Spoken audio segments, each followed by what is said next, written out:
We went to her bedroom window since her mom was on the night shift at the hospital and probably still asleep. Zoe! Zoe! Maybe this was a bad idea. Zoe, open up! Why didn't you text me back? Hey, Zoe. Hey, G. You didn't answer my question, Charlie. I hadn't seen her. Actually seen her, not on the screen, in a month. That was at Tasty Burger. I'd stopped by to see my dad on my way home from Funland, and she and Buzz came in for milkshakes. I tried to act normal, whatever that means, but instead I stuffed an entire carton of fries in my mouth and pointed to my cheeks as if apologizing for not being able to talk while I ran out the door and got in my car and drove away. I wished I had more fries as I stood there with the rain dripping down my face and the laptop ticking under my arm. No? Okay, well, see you later. Wait. We need your help. I need your help. I'm sorry. Go around.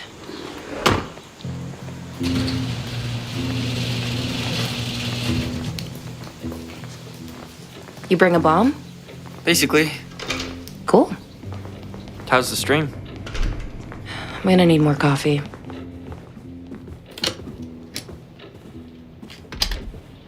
Hey, chap. Can I take a break for a few? I'm really sorry, Charlie. For real. About Blake. I know you weren't super close or anything, but it still sucks. Thanks. That's actually why we're here. Do you know anything about Shady Pines? Haven't heard anyone talk about that place in forever.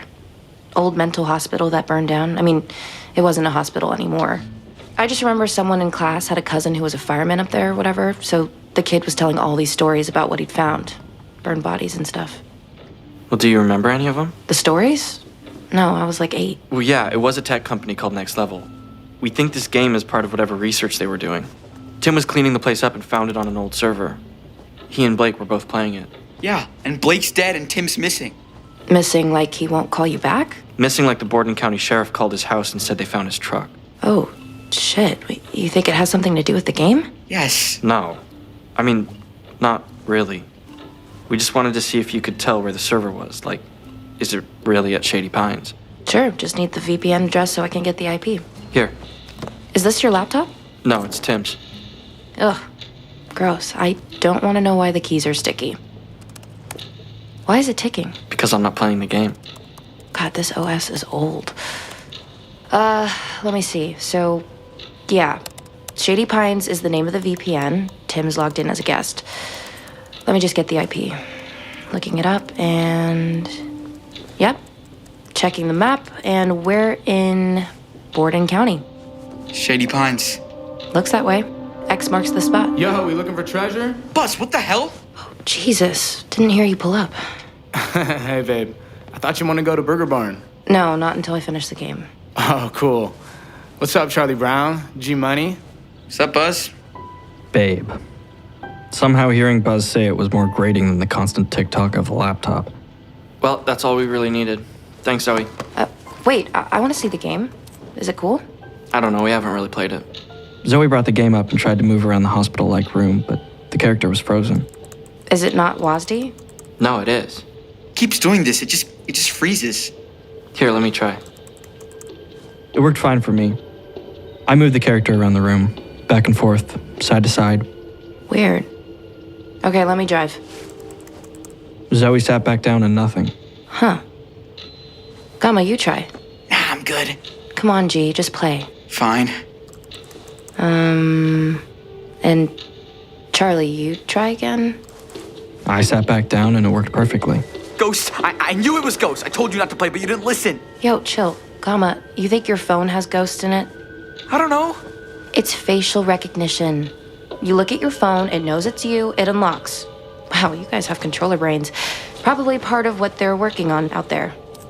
You said it was a tech company, right? Super smart, babe. There it was again. Babe. So familiar. So annoying. Thanks, babe. Babe, babe, babe, babe. It was one thing when Buzz said it, but when Zoe said it, it was like that feeling you get when you know you're about to vomit and you can't think about anything else but sprinting to the nearest toilet. Let's go, Gama. Wait, don't you want to ask about the leaderboard? How someone could stay awake that long? Zoe, only one person beat the game and she stayed awake for like a month. Wait, really? Thanks for your help, Zoe. Yeah, she played almost nonstop for 30 days to get all 13 keys, but she was the only one. Charlie, wait. If you're gonna play it, just play here. I'll be up all night anyways. It'll be like the old days. Yeah, just like the old days. I looked at Buzz when I said it, but it's not like Zoe didn't know what I meant. Buzz was oblivious, because Buzz lived his entire life in a state of blissful oblivion. I don't want to play, okay? I just wanted to make sure it wasn't my fault. That what wasn't your fault? Blake, dying. I wanted to make sure I couldn't have played. Oh, I get it. What? You don't think you can beat it, and you don't want to be embarrassed. It's only one girl who beat it, so I understand. I'll beat it before you beat Elden Ring. Yeah, right. I will.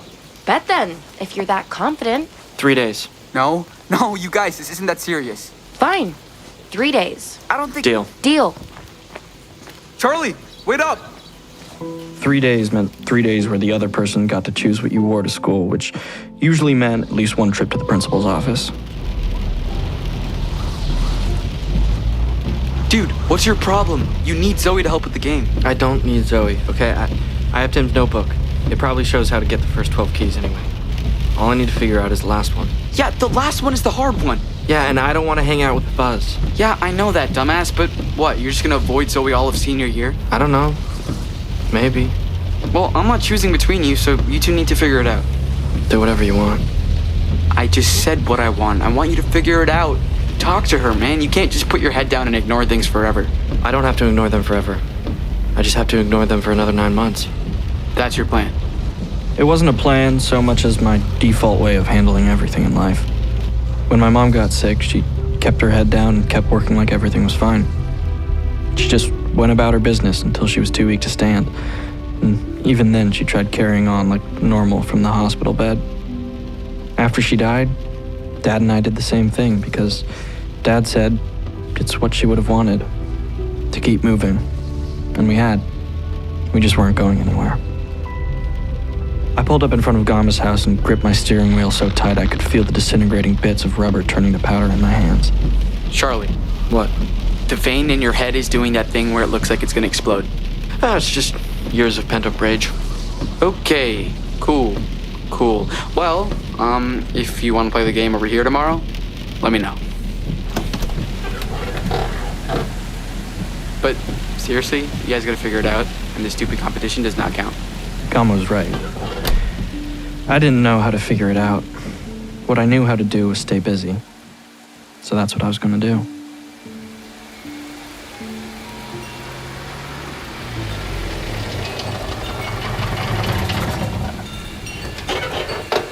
I was going to beat the game. I knew one person had done it, even if it had taken her a month. Tim got 12 keys and he only played for 2 days, and I had all his notes if I needed them. Surely I could figure out the last one. I at least knew it was possible. The first thing was getting out of the hospital room. The door was locked, but there was a number pad I could interact with, so I needed the combination. When I stood in front of the computer monitor on the desk, I noticed a set of numbers would flash every 10 seconds or so. Barely long enough for me to see them, and then they were gone. Nothing I did would make them stay up, but the numbers were the same each time. 15 numbers. I figured maybe at the facility people wouldn't have been allowed to write things down when they played, which would have made it harder. Maybe everything in the game was that way, which would explain why Tim had gotten the key so fast. I copied the numbers down and entered them one by one. The door opened and I walked into the hallway. It was empty except for an ID badge on the ground. It said Jacob Fairchild. I remembered the name from the articles. It showed up in my inventory as J. Fairchild. The floor I was on was a square with hallways cutting it into 4 equal quadrants, and one hall all around the perimeter. There were rooms around the outside, offices with glass walls, some with two-way glass looking into empty patient rooms like the one I'd started in, but most of the doors were locked. There was a lot of generic art on the walls, geometric shapes and colors, bland stuff you always see in hospitals, and a waiting room with a coffee pot and a vending machine and a TV looping the same video. The weird thing was, it was a real video of the guy talking on a stage. The screen said it was Jacob Fairchild. This thing all things devours. Birds, beasts, trees, flowers. Gnaws iron, bites steel. Grinds hard stones to meal. Slays king, ruins town. Beats mountain down. I remembered the riddle from The Hobbit. Of course, we probably all know the answer to the riddle. Time. That's right. Time is, for living organisms like us, a mechanism for decay. You probably can't hear my watch ticking there in the audience, even though it's quite loud. Loud enough to annoy my colleagues who've given me the, I like to say, friendly nom de guerre of the Timekeeper. But I like the reminder. The Timekeeper. The man in the mask covered with eyes I'd seen when Tim ran out of time. If it was Fairchild's program, Fairchild's game, I guessed it made sense that he was the Timekeeper. The one who was always watching. Humanity has always had dreams of beating time back. The search for the Fountain of Youth still goes on today, though it's in well-air-conditioned Silicon Valley laboratories instead of the sweltering jungles. But I've decided to go down another path. The rear guard against time. Assuming we can't get more of it, could we perhaps use more of it? Or even all of it? At this point, I decided this was the worst video game I'd ever played. But if I had to listen through an actual TED Talk to get a key, whatever. Think about this. Let's say you live 80 years, which for a person in a rich country today is pretty good. Of those 80 years, you'll probably spend about 26 sleeping. A third of your life. You can't say it's a third of your life wasted because the human body, the human mind, requires sleep. If you don't sleep, you die. But what if you didn't? The human brain, like all animal brains, has evolved to become what it is today. There are animals like horses that sleep 15 minutes at a time, just a couple of hours each day. Proponents of the so-called Superman sleep schedule, and perhaps one or two James Bond villains have tried this out, but I wouldn't encourage it. What I find more interesting is animals like dolphins and many types of birds who use what we call hemispheric sleep, where they shut down the left brain for a while and let it rest while the right brain works and vice versa. Why did their brains evolve this way? Well, dolphins live in the water, but they need air. If they slept like we slept, they drown. Birds have to migrate long distances, fall asleep while you're flying, and you probably won't wake up. So what does this have to do with us? Well, the brain evolves, and unlike birds and dolphins, humans have the luxury of shaping that evolution in new ways. And that's the focus of my research, which I am grateful to announce today, is what we'll be working on at Next Level. The next stage of evolution in the human brain. This thing all things devours. And then it started over. The next stage of evolution in the human brain. Brains that didn't sleep. Zoe would love it. If that's what they were researching, the game made sense. To see how long people could stay awake while you bored them to death. Give them more money, the better they did. Pretty much how the world seems to work anyway. I went back to the elevator in the center of the floor. I could open it with Fairchild's badge. There were 13 floors, 1 through B12. I was on 1. I went through every button and the elevator moved to each floor, but I couldn't get out on any of them because every time the elevator opened to a different style door with a different style key. One was huge and wooden and looked like it had been ripped from a castle. Another had a padlock connected to a chain. Another was covered in brightly painted flowers. Another was made of dark glass and had a keypad. One had a sensor for a badge, but Fairchild's wouldn't open it. And then there was B12. B12 opened into a long, dark hallway. I could get out, but I didn't want to. At the end was a door, and behind the door, something was ticking. I stepped out. It felt like the hallway narrowed as I went on, and the light from the elevator seemed very far away. The only other light was a red light coming through the keyhole that ran through the center of the door. A keyhole with teeth on the top and bottom. A double-sided lock. The ticking wasn't my time counting down. It was the tick of a watch coming from behind the door. In my mind, it was the sound the watch Fairchild had held on stage would make. It felt like the eyes of whoever held it were on me. I turned and headed back toward the light of the elevator as fast as the character would go, which was maddeningly slow because I hadn't found a way to sprint. I went back up to the first floor and laughed at myself for getting so scared. I remembered Zoe and I staying up all night playing Amnesia and Gama huddled in the corner covering his eyes because he was too afraid to watch. I figured I'd better check in and see how far along Zoe was, and I opened her stream on my phone. Do you think I'm going to sleep, Jeff? Well, you're wrong. Are we still hours and hours and hours away from finishing? Yes. Do I have a constant stream of coffee? Yes. Buzz? Buzz! Coffee. I got you, babe. You want orange juice or something? What? On TV, you know? It's always like, here's a cup of coffee and a glass of orange juice. For, like, breakfast. Yeah. Okay, you know, 2 a.m. OJ, why not? I'd love some. I wanted to sleep, but I didn't want to lose. Zoe had a head start, so it was only fair I used Tim's notes. I opened the first page of the notebook. He'd written in thick black Sharpie front and back, so it had bled through and made it hard to read, but I could tell it was the same number sequence I'd written down to get out of the first room. Below were a lot of symbols I recognized from the elevator. I went back to B1 in the elevator.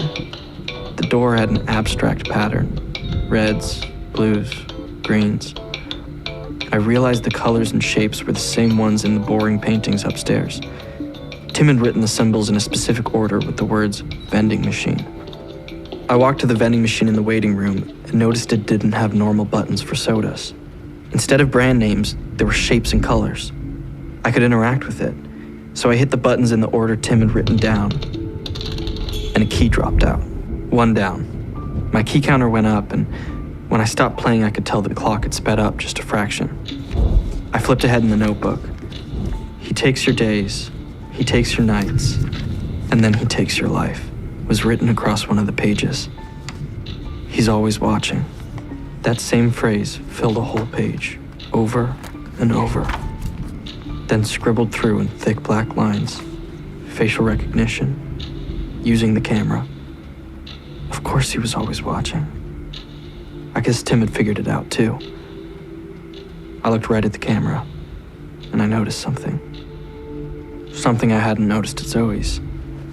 The light in the kitchen caught the laptop just right, and there was a glare on the screen, but the reflection over the camera was dull and flat. I looked closer, and over the pinhole, it seemed like someone had scribbled over it with a black marker. I minimized the game and opened the webcam app. A black screen loaded. I ran my fingernail back and forth across the camera, and cracks of light began to appear. I kept scratching until I could see my face. Tim had blacked out the camera. There was no facial recognition. No way he could know who was playing. Hey, it's Gama. Leave a message after the tone thing. I swear to God, if this doesn't work, I'm throwing my computer out the window. Not answering that. Come on, Z. Okay, quick break chat, then we beat the shit out of Mr. Blackblade. What do you want? Hold on, Gama's calling me back. I'm adding him. What's up? Guys, the camera is blacked out. What? Tim's computer, the camera on the laptop, he scribbled over it. It doesn't work. I mean, it has to work. It's recognizing your face when you play. No, that's what I'm saying. It can't. It can't recognize anything because it doesn't work. Okay, then how does it know who's playing? Ghosts. It's not ghosts. Then what is it? The Timekeeper is always watching. The Timekeeper doesn't exist. He did exist. Fairchild was the Timekeeper. What are you talking about? There's a video in the game. Fairchild says the people he worked with called him the Timekeeper. Shady Pines was his program. It's his game. Charlie, Fairchild is dead. He's been dead for 10 years. I know. So the Timekeeper isn't watching shit. I could make up a believable story for Blake writing TikTok on the door as a joke and dying in the accidental fire. And there were plenty of reasons Tim wouldn't have texted us back. But I couldn't explain how it knew Blake was playing. How it knew Tim was playing. And now, how the game knew I was playing. Okay, look, we'll figure it out. Yeah. Gama will be there in 10. Okay. Wait, what? Why are you bringing the ghost here? Buzz, grab the coffee.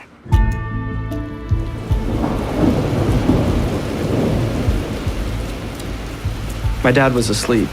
I left a note telling him I was spending the night at Gama's and sprinted through the neighborhood. When I got onto Gama Street, I saw Buzz's truck pulling up to the curb.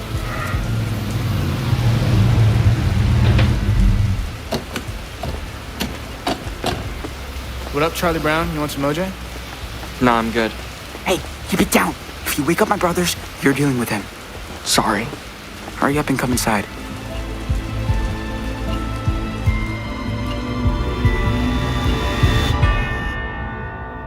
We spent the first hour experimenting.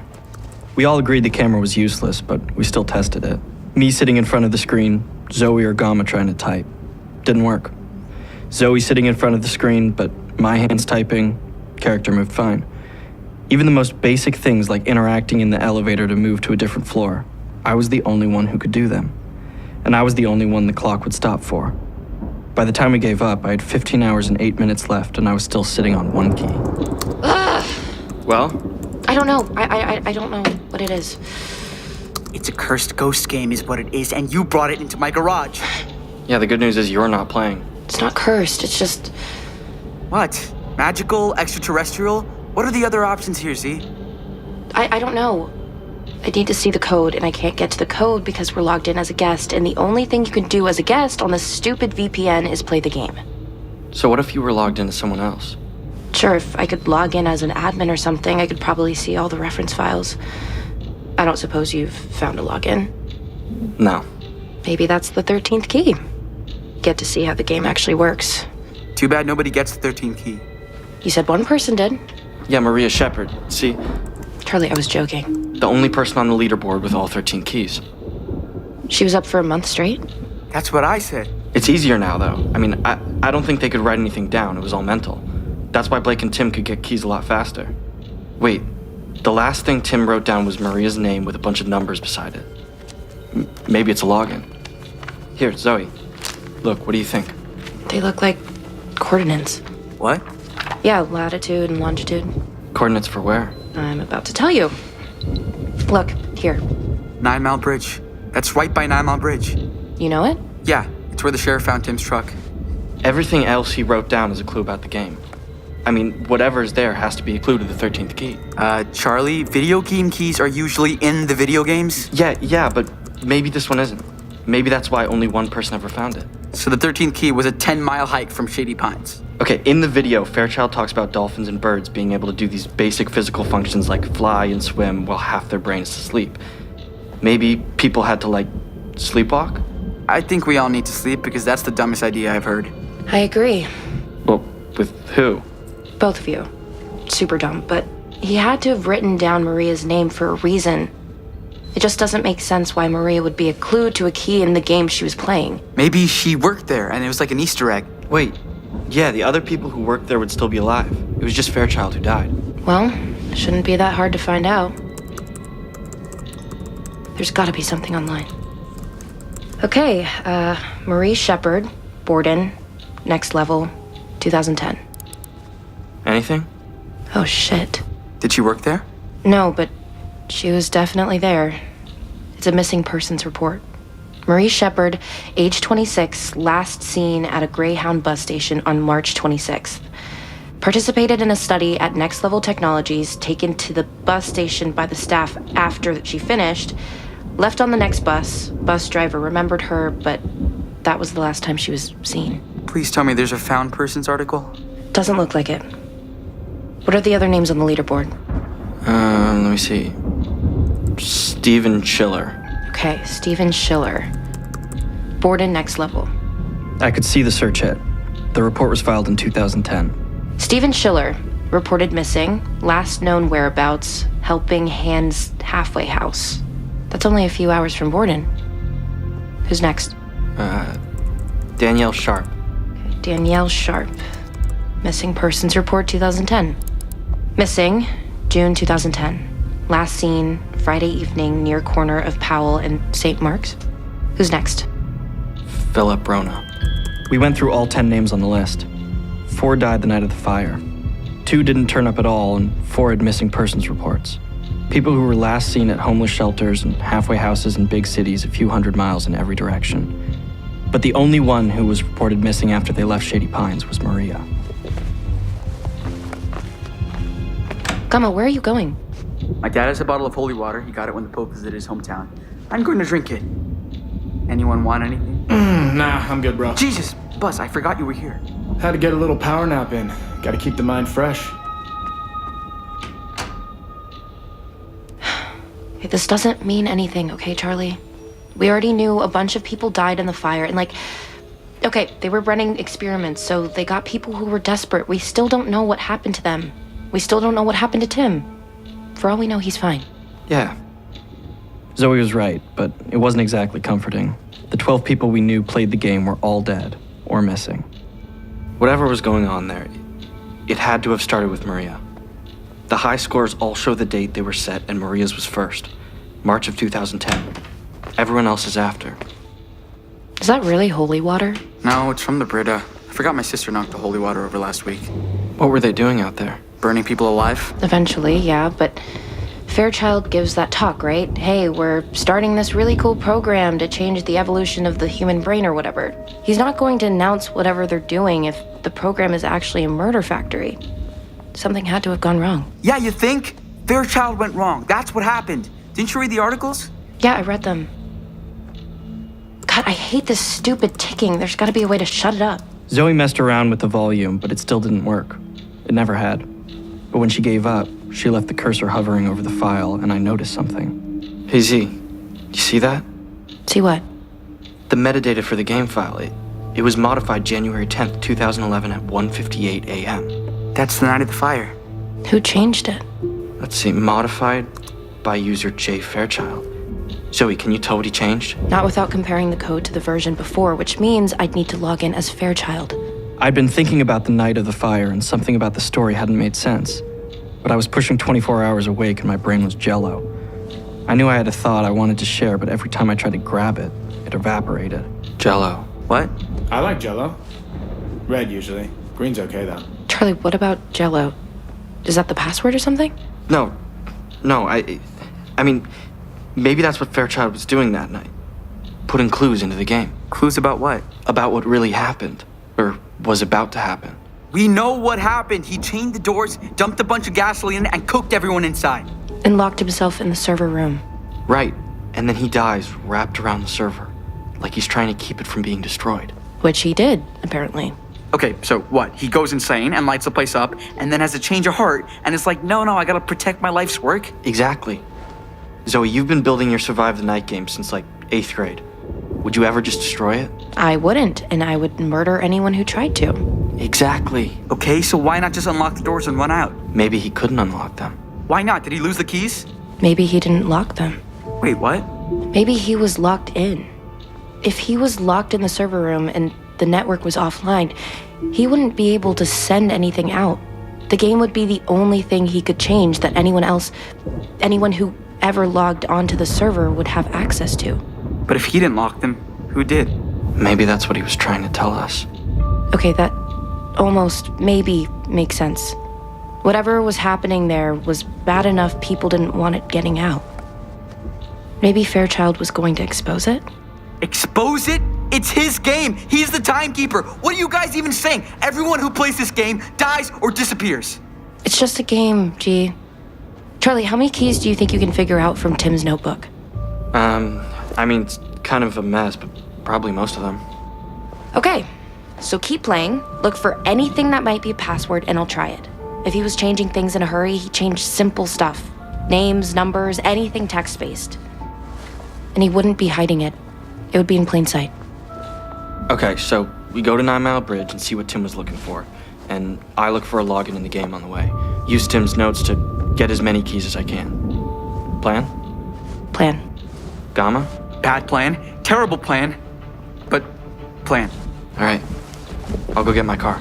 Wait, Buzz, can you drive? Oh yeah, babe, for sure. I got a good power nap in. I'm juiced. No, I can drive. Charlie, no offense, but your car isn't making it to Borden, and you need to be playing the game. She was right.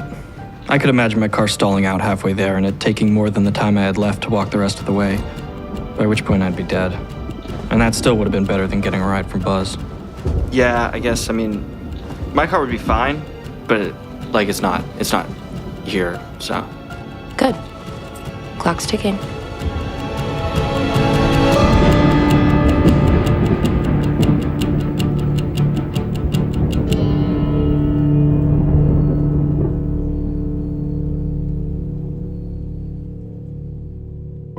The Timekeeper, Episode 2, features Judah Lewis as Charlie, Chandler Kinney as Zoe, and Arjun Athalye as Gama. The Timekeeper was created, written, and directed by Matthew A. Brown. Sound design, scoring, and mix by Jeff Schmidt. Sound design, scoring, and mix by Jeff Schmidt. Original score composed by Joshua Zimmerman. Additional dialogue editing by Marika Perlmutter. Executive produced by Kaelyn Moore, Matthew A. Brown, and Judah Lewis. The Timekeeper is a production from Heart Starts Pounding. Additional cast includes Matt Anspaugh as Buzz and Guy Kent as Jacob Fairchild.